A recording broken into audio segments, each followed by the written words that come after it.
म्हणाले होते, conclude the speech now. Okay, next, Chandrasekhar. Narendra Modi साहेब म्हणाले होते, श्री राजकारणात चंद्रशेखर, आपण सगळे शिकलो, पण झूठ की राजनीति का सामना करणे आपण शिकलेलो नाही। सभापति महोदय, बहुत बहुत धन्यवाद आपका। आपने मुझे बजट पे अपनी बात रखने का अवसर प्रदान किया। मैं अपनी बात को शुरू करते हुए बहुजन समाज में जन्मे सभी संतों, गुरुओं और महान पुरुषों को नमन करता हूं। साथ साथ मैं भारत की महान जनता का भी धन्यवाद करता हूं कि उन्होंने लोकतंत्र की रक्षा इस बार की है। सभापति महोदय, पिछले 10 सालों में सरकार की नीतियों के कारण गरीब और गरीब हुआ और अमीर हुआ है, यानी गरीबों और अमीरों के बीच फासला बढ़ गया है। सारे देश की संपत्ति को चंद अमीरों के हाथ में दे दिया गया है। ये हमारे संविधान की मंशा और समतावादी समाज के लक्ष्य के खिलाफ है। अतः हमारी नीतियां गरीबों के पक्ष में भी होनी चाहिए। जातिगत जनगणना, SC, ST, OBC यानी कि जो बहुजन समाज के लिए आज जीवन मरण का प्रश्न है, इसके बारे में कोई बात बजट में नहीं की गई है। इसके बाद जनसंख्या के अनुपात में बहुजन समाज को सभी क्षेत्रों में हिस्सेदारी मिलनी चाहिए, तभी बाबा साहब अम्बेडकर का जो सपना है समतामूलक समाज का, वो पूरा होगा। महोदय, एक ऐसा विकसित भारत है जिसमें आज भी सफाई कर्मचारी को पक्की नौकरी नहीं मिल रही है और उसको गटर में उतरने के लिए मजबूर किया जा रहा है। उनके लिए कोई अलग से बजट नहीं है। बजट बन सकता है अगर सरकार चाहे। SC, ST को जो सब प्लान मिलता था, SPC का जो पैसा मिलता था, वो बजट से हटा दिया गया है। साथ साथ देश के स्तर पर आशा, आंगनबाड़ी, भोजन माता, ग्राम सेवक, PRD जवान, होमगार्डों के मानदेय में बढ़ोतरी नहीं हुई है। ऐसा कुछ भी नहीं दिख रहा है कि उनके जीवन में खुशहाली आ जाए। इनका मानदेय बढ़ना चाहिए। विधवा, वृद्धा, विकलांग पेंशन प्रत्येक महीने 500 रुपए से बढ़ाकर 5000 रुपए की जानी चाहिए, क्योंकि महंगाई बढ़ रही है।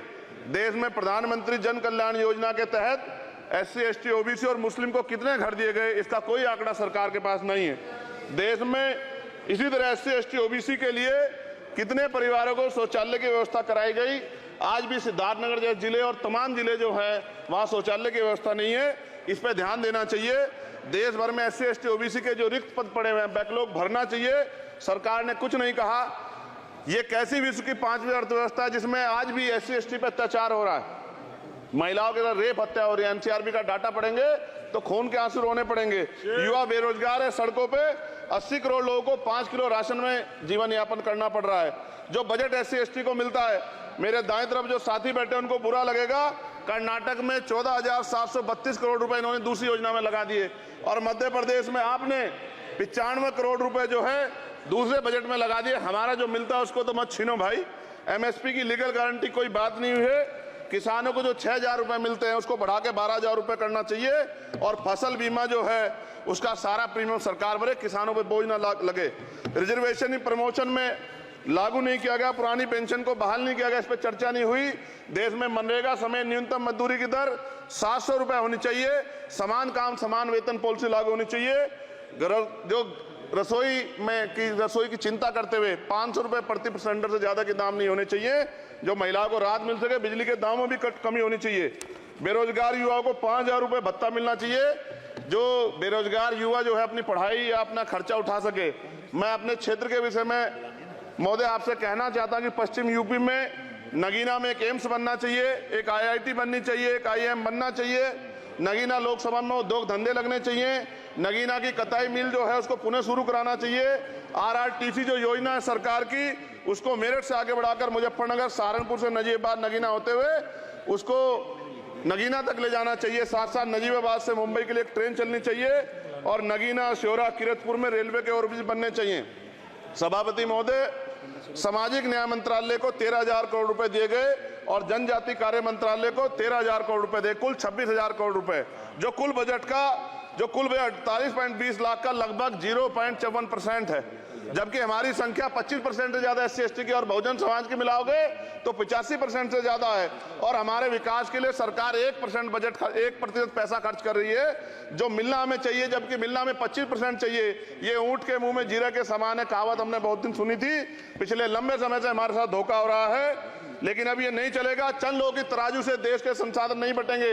इस देश का बहुजन समाज बर्दाश्त नहीं करेगा। संसाधन का बंटवारा संख्या के आधार पे होगा। माननीय काशीराम साहब नारा लगाए थे, ना तो वोट हमारा राज तुम्हारा चलेगा, और आज हम कह रहे हैं ना ही वोट हमारा और नोट तुम्हारा चलेगा। इस बात का भी ध्यान जो है सरकारों को देना पड़ेगा। आपके माध्यम से सरकार से मेरी एक मांग है, सरकार इस योजना का लाभ भी अपने आप ले ले, श्रेय भी ले ले कि 1 लाख रुपए सालाना बहुजन समाज के अत्यंत गरीब परिवारों को दे। 10 लाख करोड़ रुपए खर्च होंगे, लेकिन इस 1 लाख रुपए की योजना से एक झटके से एक परिवार गरीबी की रेखा से ऊपर आएगा और इनके बच्चों को कुपोषण खत्म होगा, अच्छी शिक्षा मिलेगी, महिलाओं को सम्मानजनक जीवन मिलेगा और इससे वास्तव में सबका साथ सबका विकास का नारा सार्थक होगा। अगर प्रश्न ये होगा कहां से आएगा, तो उसका जवाब ये है कि जब अमीरों का 16 लाख करोड़ रुपए माफ हो सकता है, कॉर्पोरेट टैक्स का घटाकर लाखों करोड़ रुपए का चूना सरकारी खजाने को लगाया जा सकता है, पेट्रोल डीजल के दाम 10 गुना एक्साइज ड्यूटी बढ़ाई जा सकती है, तो गरीबों को सरकार पैसा क्यों नहीं दे सकती। महोदय, समय आ गया है, अब निजी क्षेत्रों में आरक्षण की व्यवस्था होनी चाहिए। SC ST OBC को निजी क्षेत्रों में आरक्षण मिलना चाहिए। और मेरी आपसे ये भी मांग है, क्योंकि अब समय की मांग है और देश तेजी से आगे बढ़ रहा है, तो मैं कहूंगा कि सरकार का जो सबका साथ सबका विकास का नारा लगभग वो असत्य महसूस होता है, क्योंकि अल्पसंख्यकों में मुसलमानों, जैनों, सिखों, बुद्धिस्टों के लिए कुछ दिख नहीं रहा, उनकी कल्याण कोई योजना नहीं है। मदरसों को जो बजट मिलता था वो कम कर दिया गया है। आर्थिक तंगी से लोग मर रहे हैं। इंटर्नशिप की बात हुई है, परमानेंट रोजगार नहीं है। और दिल्ली में क्या हुआ बच्चों के साथ कल, उनकी सुरक्षा की जिम्मेदारी क्या है? वो आए तो बनने थे IAS IPS और बन क्या गए, लाशें बन के गए। यहाँ से कोई ध्यान नहीं दे रहा है, किसी की नजर नहीं है।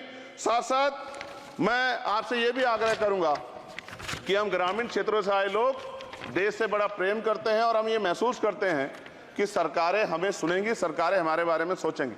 लेकिन ऐसा महसूस हो जाता है आज़ादी के 75 साल बाद, और जिसको अमृत काल कहा जा रहा है, आज भी SC ST OBC के लोगों पर अत्याचार हो रहा है।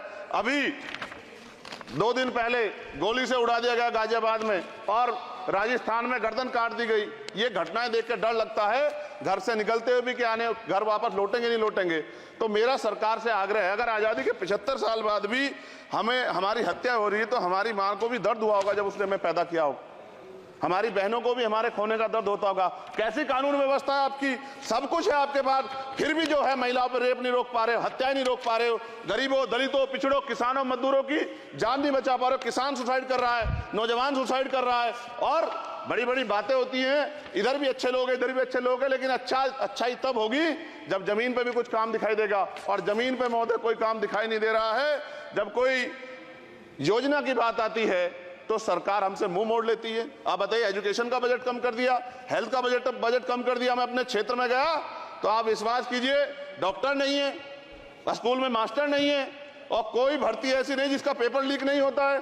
तो देश किस तरफ जा रहा है और इसमें नौजवानों का भविष्य क्या है, इसके बारे में हमें चिंता करनी चाहिए। और अंत में अपनी बात को खत्म करते हुए मेरा आपसे आग्रह और आपके माध्यम सरकार से आग्रह है कि यहाँ बाहर बाबा साहब अम्बेडकर की मूर्ति लगी हुई थी एक, वो करोड़ों लोगों की आस्था से जुड़ा विषय है, और आप विश्वास करो इतना गुस्सा है उसको लेके। मेरी आपके माध्यम से मैं हाथ जोड़ता नहीं हूं, लेकिन मैं हाथ जोड़ के आपसे आग्रह कर रहा हूं कि प्रधानमंत्री जी, सरकार से हमारी आग्रह कि वो अम्बेडकर वादियों के सम्मान का ध्यान रखते हुए, उनके जो है दिल की पीड़ा को समझते हुए, उनके दर्द का ध्यान रखते हुए उस मूर्ति को पुनः स्थापित करा दीजिए।